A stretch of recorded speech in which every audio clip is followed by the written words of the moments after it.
That's why in the peace formula I presented, the first point is about nuclear safety. In Ukraine, we know exactly what we are dealing with.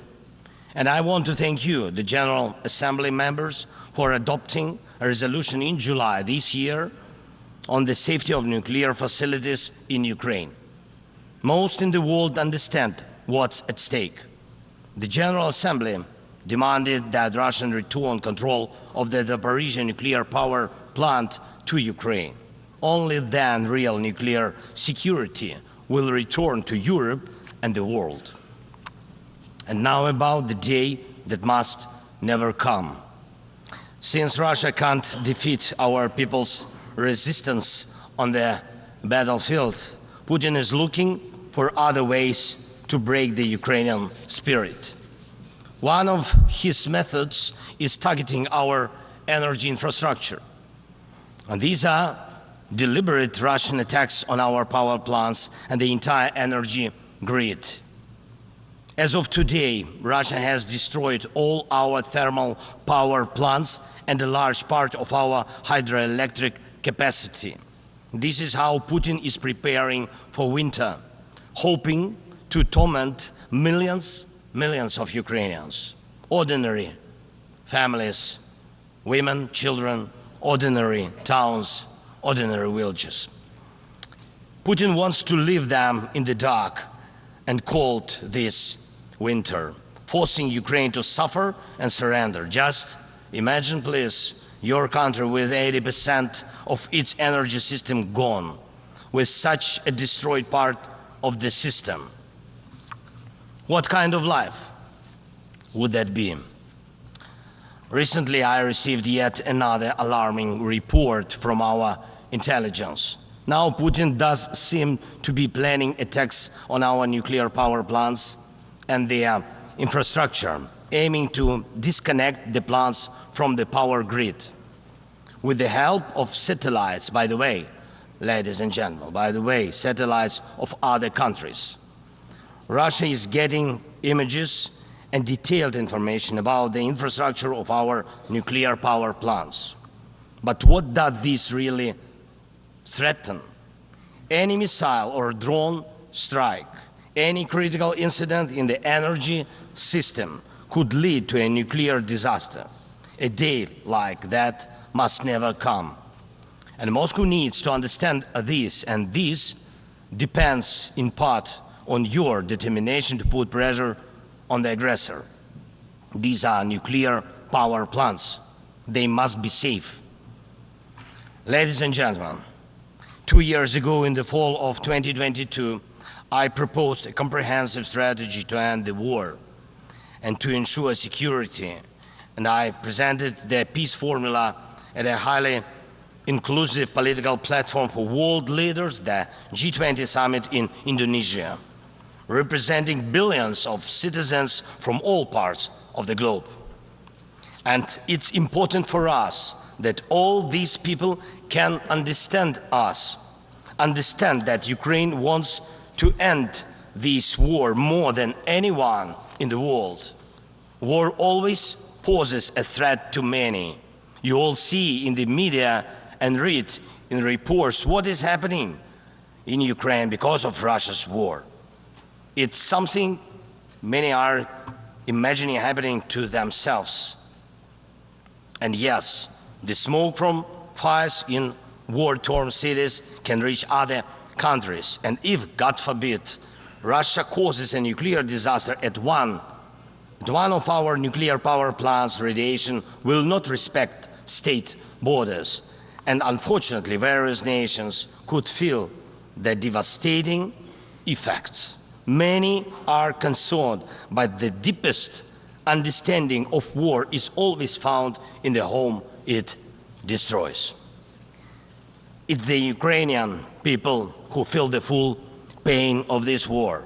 It's Ukrainian children who are learning to distinguish the sounds of different types of artillery and drones because of Russia's war. It's our people who are forcefully separated by occupation because Putin decided he could do whatever he wants. It's our heroic soldiers who are giving their lives to defend our country from invaders trying to steal our land. That's why we say, rightfully so, there can be no just peace without Ukraine. And I thank every leader, every country that supports us in this, that understands us, that sees how Russia, a country more than 20 times larger than Ukraine in territory, still wants even more land, which is insane, and is seizing it day by day while wanting to destroy its neighbor. And Russia found very special bodies for that: North Korea and Iran, telling choice of friends. And now every neighbor of Russia in Europe and Central Asia feels that the war could come to them as well, and just think what kind of losses that would mean for the world. And I thank nearly 100 nations and international organizations that have supported the peace formula. It's truly a global community: Africa, Asia, Europe, Latin America, North America, the Pacific region, all united by the peace formula. And I am glad that the first peace summit was so reminding of the UN General Assembly. Everyone was equal. All nations that participated in the peace summit, large and small, no veto right, no blocking authority, those that have been independent for ages and those that have only recently gained independence, those that have gone through wars themselves, and those accustomed to peace. All were equal. That is what Russia hates the most and cannot control. That's why Russia says the peace formula doesn't suit it. Here at the UN, I've already met with leaders from India, Guatemala, Japan and Italy, Turkey and Finland, Canada, Paraguay, Slovenia, Germany and others, and my meetings will continue. These are different, absolutely, parts of the world and various political waves of life, but they share the same understanding. Peace is needed, and it must be a real, just peace. Unfortunately, at the UN, it's impossible to truly and fairly resolve matters of war and peace because too much depends in the Security Council on the veto power. When the aggressor exercises veto power, the UN is powerless to stop the war, but the peace formula can. Once again, there is no veto power in it. That's why it's the best opportunity for peace. Everyone is equal, and it's effective and comprehensive. When some propose alternatives, half-hearted settlement plans, so-called sets of principles, it not only ignores the interests and suffering of Ukrainians, who are affected by the war the most. It not only ignores reality, but also gives Putin the political space to continue the war and pressure the world to bring more nations under control. Any parallel or alternative attempts to seek peace are, in fact, efforts to achieve a lull instead of an end to the war. As a global initiative, the peace formula has already existed for 2 years, and maybe somebody wants a Nobel Prize for their political biography for frozen truths instead of real peace, but the only prizes Putin will give you in return are more suffering and disasters. We must restore nuclear safety. Energy must stop being used as a weapon. We must ensure food security. We need to bring home all our captured soldiers and civilians. forcibly deported to Russia. We must uphold the UN Charter and guarantee our right, Ukraine's right to territorial integrity and sovereignty, just as we do for any other nation. We need to withdraw the Russian occupiers, which will bring an end to the hostilities in Ukraine, and we must hold those responsible for war crimes accountable. We need to prevent ecocide and stop the destruction of nature caused by the war. And we must not allow a second or third phase of this Russian invasion. And we need to make it clear the war is over. This is the peace formula. What part of this could be unacceptable to anyone who upholds the UN Charter? If someone in the world seeks alternatives to any of these points or tries to ignore any of them, it likely means they themselves want to do a part of what Putin is doing. The point they ignore reveals the desire they are hiding. And when the Chinese-Brazilian duo tries to grow into a choir of voices, with someone in Europe, with someone in Africa saying something alternative to a full and just peace, the question arises, what is the true interest? Everyone must understand you will not boost your power at Ukraine's expense. And the world has already been through colonial wars and conspiracies of great powers at the expense of those who are smaller. Every country, including China, Brazil, European nations, African nations, Middle East, all understand why this must remain in the past. And Ukrainians will never accept why anyone in the world believes that such a brutal colonial past, which suits no one today, can be imposed on Ukraine now instead of a normal, peaceful life.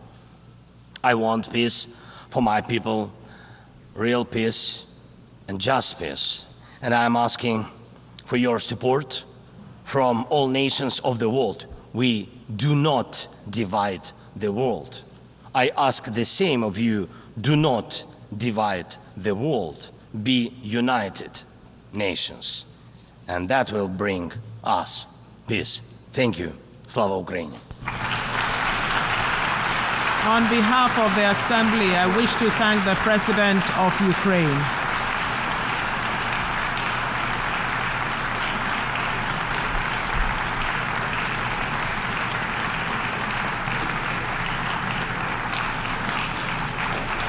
The Assembly will hear an address by His Excellency Nana Akufo-Addo, President of the Republic of Ghana.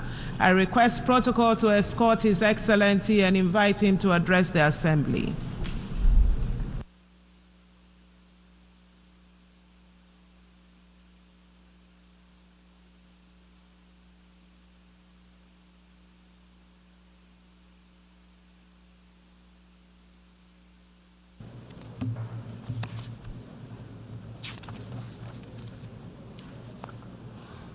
Madam President, Excellencies, ladies and gentlemen, I cannot help but reflect on the significance of this moment, as this will be my final opportunity to address the United Nations General Assembly as I enter the closing months of my presidency.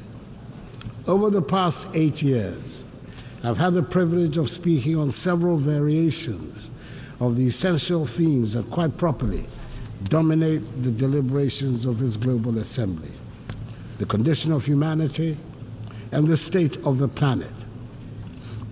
Serving the people of Ghana, and by extension those of West Africa, Africa, and the world, has truly been the greatest blessing of my life. Indeed, being here this morning fills me with both pride and humility. Pride in the limited progress we have made together as nations, and humility in recognizing the challenges that still remain. My time as president has been deeply fulfilling, and I'm profoundly grateful for the trust placed in me by my fellow Ghanaians. It has been an honor to serve them and to contribute to advancing peace, security, and development on the global stage. Mr. President, Madam President, I'm here with a heart full of hope, yet mindful of the great challenges that still confront us. As President of the Republic of Ghana and as a citizen of the world, I'm acutely aware of the shared responsibility we carry. Our work here is nothing less than shaping the future of humanity, a future that will affect generations long after we are gone. Leaving no one behind, acting together for the advancement of peace, sustainable development, and human dignity for present and future generations, reminds us that the decisions we take here will define whether we rise to meet the hopes of billions or continue to let inequalities and injustice persist. We owe it to those who look to this body for leadership, to act, and not just to talk. The world we live in today is a stark, unfortunate contrast of privilege and hardship. For too long, the voices of those marginalized, those left behind, have been drowned out. They constitute the bulk of humanity. These are the voices of the poor, the displaced, the vulnerable. We cannot, in good conscience, leave them behind. They should be at the center of our discussions and our decisions. Africa, in particular, knows the cost of being left out. Yes, we're a continent rich in potential and resilient in the face of adversity, but we have also been disadvantaged by a global system that has generally treated us as an afterthought. We've been viewed merely as passive recipients of aid rather than as equal partners in global progress. The well-meaning promises of assistance have failed to materialize to bring about the long-term change we so passionately need.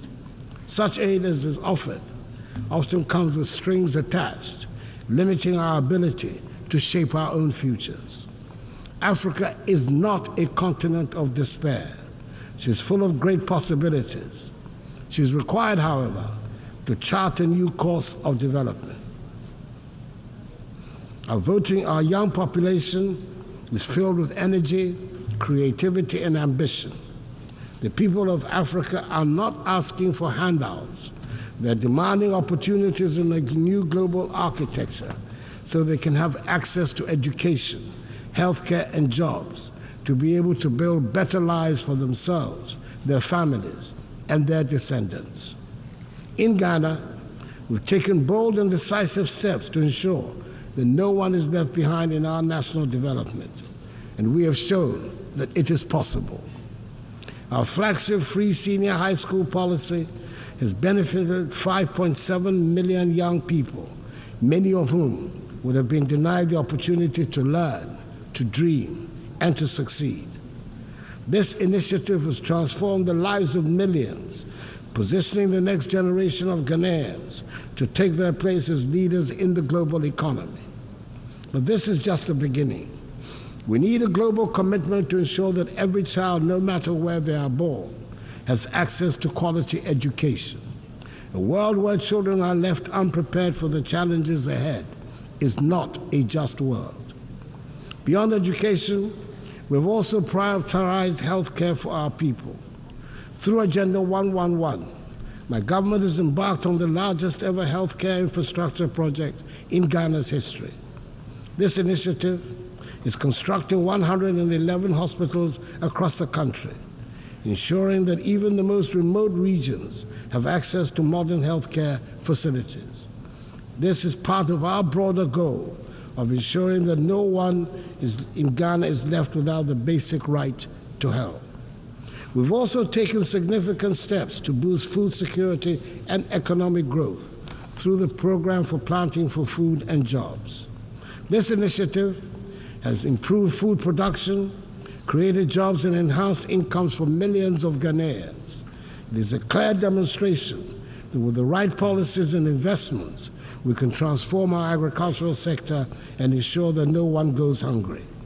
In the same vein, our one district, one factory policy is transforming the industrial landscape of the nation, generating the structural transformation of our economy, which is our major strategic objective. And in addition, Ghana has embraced in full the teachings of the Fourth Industrial Revolution and is actively pursuing an agenda of digitalization.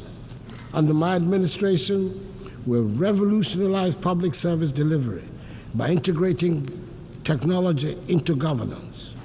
From the introduction of the Ghana card, which has streamlined identification and access to services, to the digitalization of the country's land registry, these reforms have enhanced transparency, efficiency, and accountability.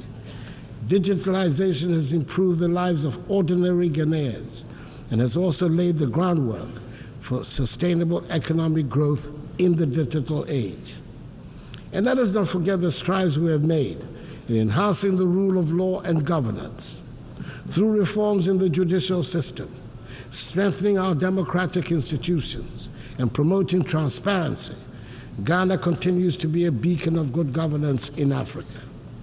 We have enacted laws and implemented policies that uphold the principles of accountability and ensure that every Ghanaian, regardless of their background, is protected by the rule of law. Madam President, it is impossible to address the challenges of today without speaking of the contradictions that exist within this global institution. We gather here to discuss peace, but wars continue to ravage nations. We speak of justice, yet justice endures. Take the Russian invasion of Ukraine, for instance. Millions of lives have been uprooted.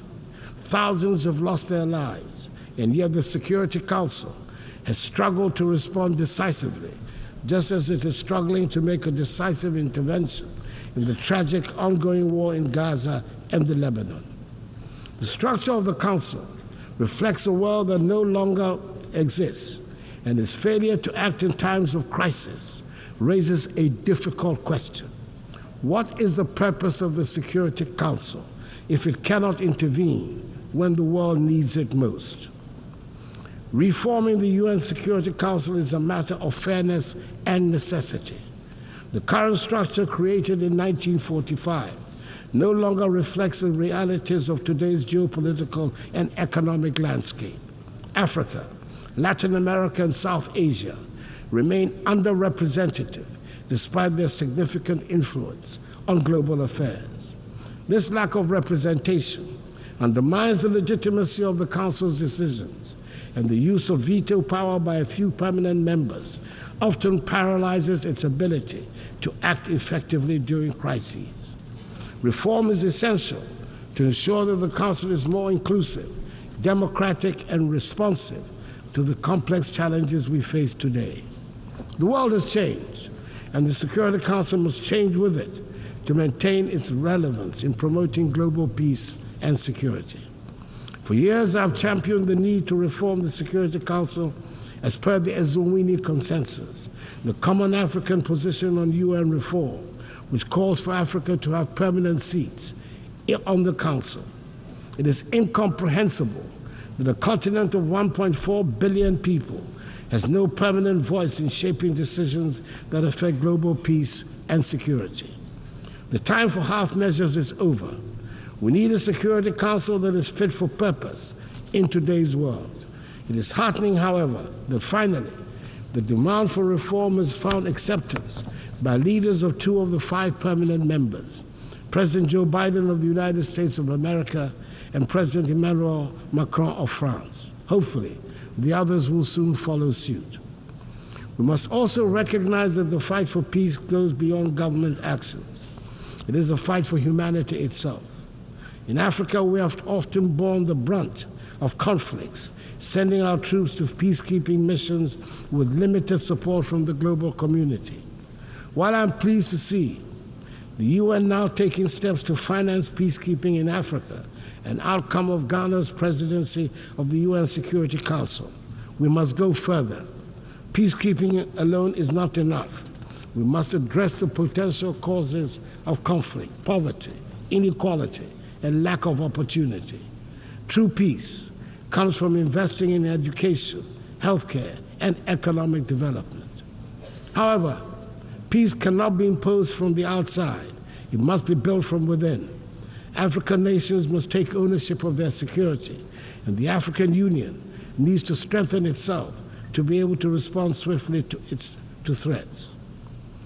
Madam President, as I speak today, ongoing developments in West Africa are deeply troubling.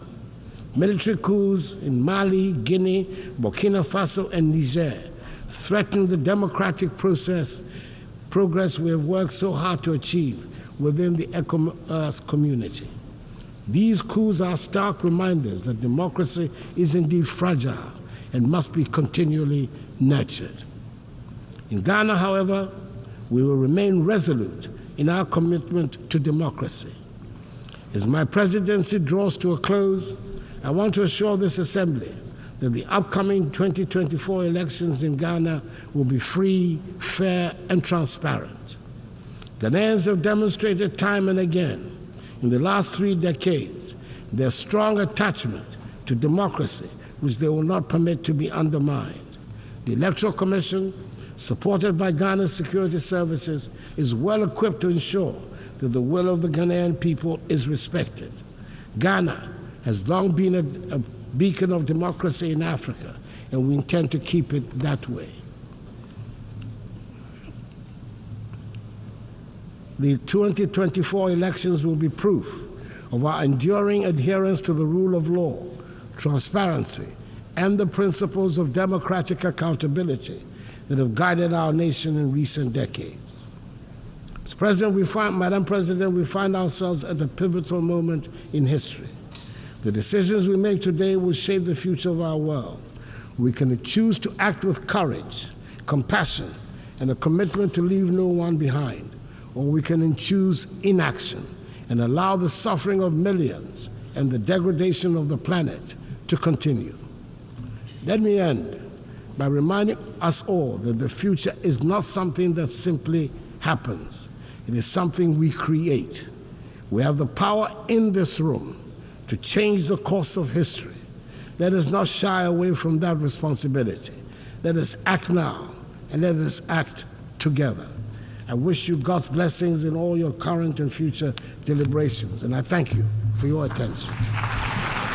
On behalf of the Assembly, I wish to thank the President of the Republic of Ghana.